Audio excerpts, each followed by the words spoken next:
नमस्कार दर्शक बंधु चिन्नुस किचन में आपण मानक पुणी थे स्वागत। आज मुझे आपण गोटे बहुत सुंदर रेसिपीटी नहीं आसी। रेसिपीटी हूँ पियाज संडार बेसर दिया भजा।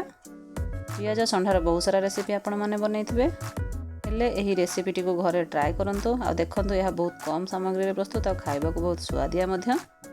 तेबे चलंतु रेसिपीटी को बनैबा।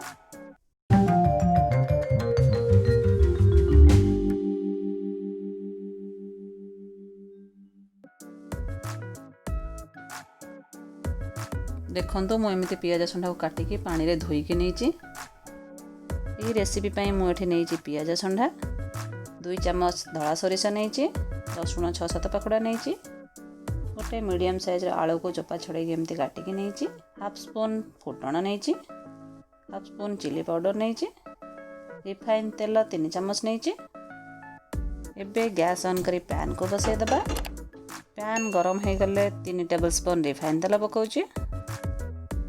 आपण माने सोरष तेल मध्य यूज करि परिबे। तेल गरम हो गले फुटण को पकाई दबा। फुटणटी फुटी गले सेथिरे काटिकी नैथिबा पियाज संडा और आलू को पकाई दउची।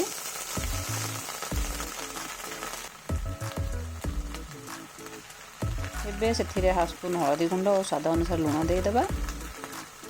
एबे सब को भल भाबरे गोळई देबा और घोड़ई देबा। गैस रो फ्लेम को मीडियम रे रखी सिझिबा पई छाड़ी देबा। एबे गोळई की चेक करिबा आलू सिझिलाणी कि नाही।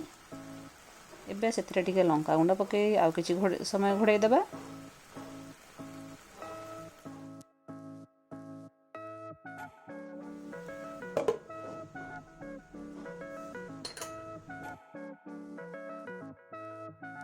ये सब सिझिबा भितर आमे सोरिष और रसुण रो पेस्ट बनै देबा। देखंतु आमर मसला भी रेडी हो जाइए।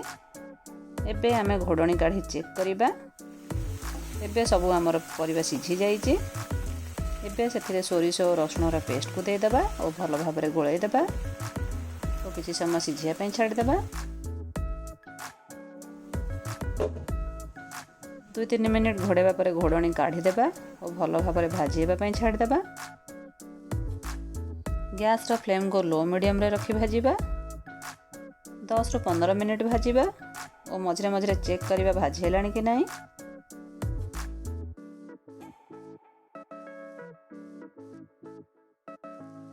यही परी अलगा रेसिपी सब पई आम चैनल को सब्सक्राइब करंतु आ अन्य रेसिपी वीडियो गुड़िक मध्य देखंतु।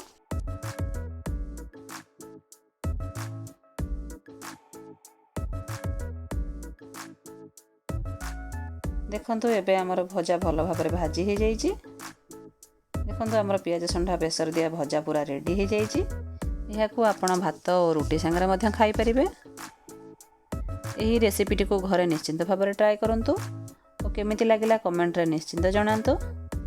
वीडियोटी भल लागिथिले वीडियो को लाइक शेयर और चैनल को सब्सक्राइब करंतु। एही रेसिपीटी रो इंग्रेडिएंट्स आपण डिस्क्रिप्शन बॉक्स रे मध्य पाई परिबे। वीडियोटी शेष पर्यंत देखिथिबारु धन्यवाद।